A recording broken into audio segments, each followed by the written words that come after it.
तो माताओं बहनों भाई बंधुओं बाबा नंद जी मिलते हैं।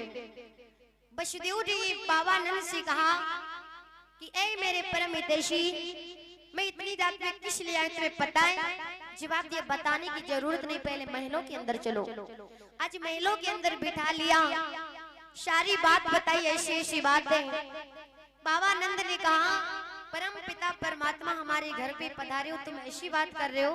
मैं तो बड़ा भाग्यशाली हूँ जो हमारे घर पे भगवान आए, और हमारे घर पे भगवान रहेंगे तो मैं धन्य हो जाऊंगा। आज भगवान को माता देवकी के पास से ले आकर के इधर जैसे ही कहा तुमने हमें दिया है, मेरी एक बात मान जाओ। क्या? मेरे यहाँ पर एक कन्या हुई है, उस कन्या को इस टोकरी में रख लो, क्योंकि ये टोकरा खाली नहीं जाना चाहिए। देवकी को दे देना, तब तक देवकी का मन बहल जाएगा, और इनको हमें दे दो। भगवान को आज गोद में उठा लिया, जहाँ पर यशोदा लेटी थी। यशोदा के पिछवाड़े जैसे ही महाराज लटा दिया, यशोदा ने देखा, बहुत खुश हो गई। आज राज पे महाराज हलचल मच गया कि बाबा नंद जी के यहाँ पर लड़के का जन्म हुआ। सब लोगों ने देखा कि छोटा सा बालक, अब देख देख करके सब लोग अचंभा मानते हैं कि महाराज पैदा होते ही बालक कैसे हंसने लगेगा? पैदा होते कोई थोड़ी ना हंसता है।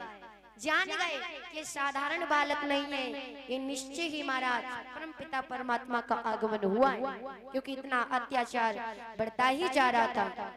अश्माताओं बहनों भाई बहन, इधर भगवान गोकुल में इधर छूट जाते, उधर कन्या को लेकर के वसुदेव इधर पुनः जेल में आते हैं।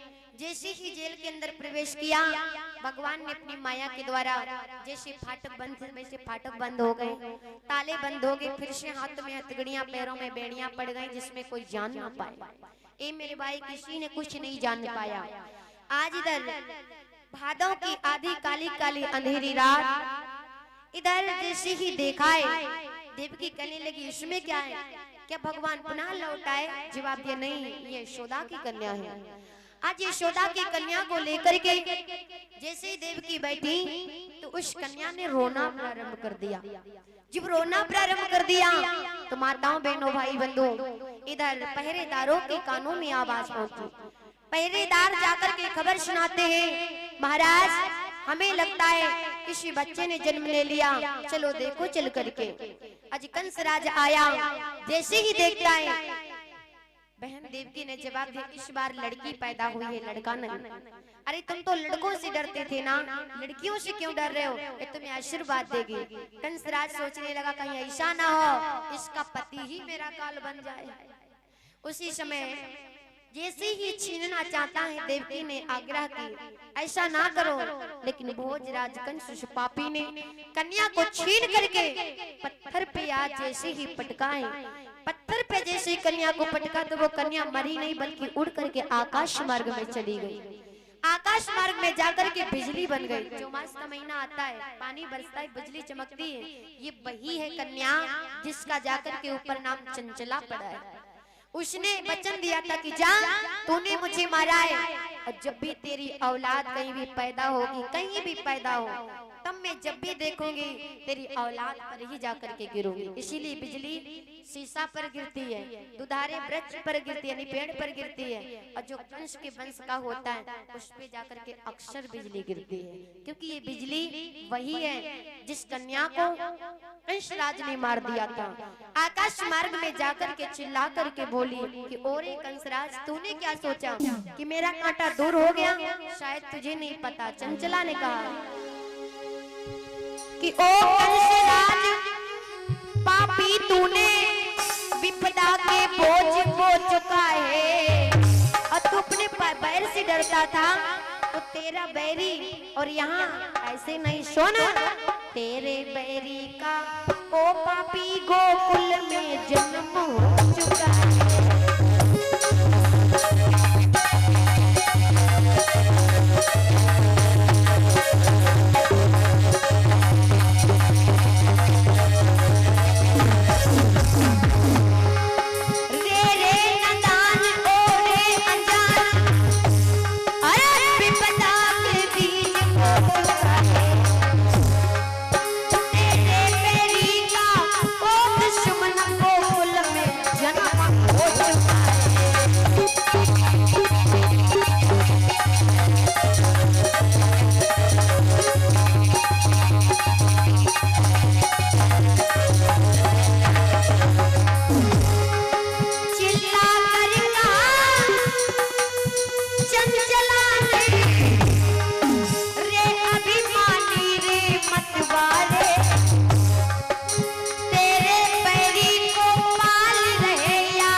बंसी को बुलवाए।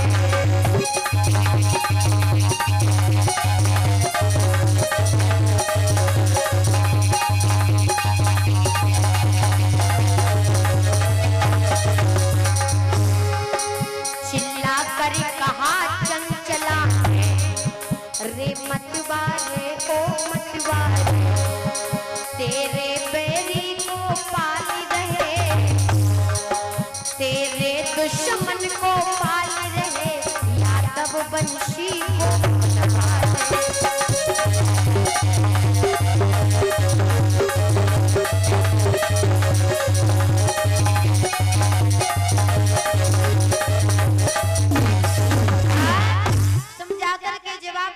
बैरी से डरता था ना, तो तेरे बैरी का जन्म गोकुल में हो चुका है और उसे यादव लोग पाल रहे हैं। और तूने मुझे मार करके सोचा क्या मेरा काल मिट गया? तूने मुझे मार दिया, लेकिन तेरा काल अभी नहीं मिटा है। तेरा काल तो पल रहा है, पाल रहे। भोजराज कंस जैसे ही सुन पाता है, कहने लगा मुझे क्षमा कर दो। जवाब दे, क्षमा की होगी, तेरे कर्म ही नहीं है। अरे कुकर्म तू कर रहा है, कर्म से रंग तुरंग चढ़े और कर्म से रंग छत्रपति होई। और तुझे नहीं पता तेरा ही संगी कर्म घटो जब रावण को तब सोने की लंक छलंक में खोई। 20 भुजा 10 शीश कटे, इलकी भरी नारी मंदोदरी रोई। और मैं तो पिया समझावत थी पर कर्म करो सो करत नहीं कोई। ठीक उसी प्रकार से तूने क्षमा करने के योग एक कर्म ही नहीं किए हैं, तो मैं तुम्हें क्या क्षमा कर दूं?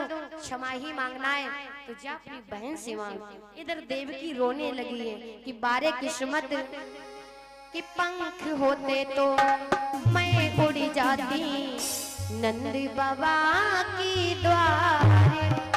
देवकी कह रही अगर हमारे पंख होते तो मैं उड़ जाती। अरे पंख होते तो मैं उड़ जाती नंद बाबा की द्वारे।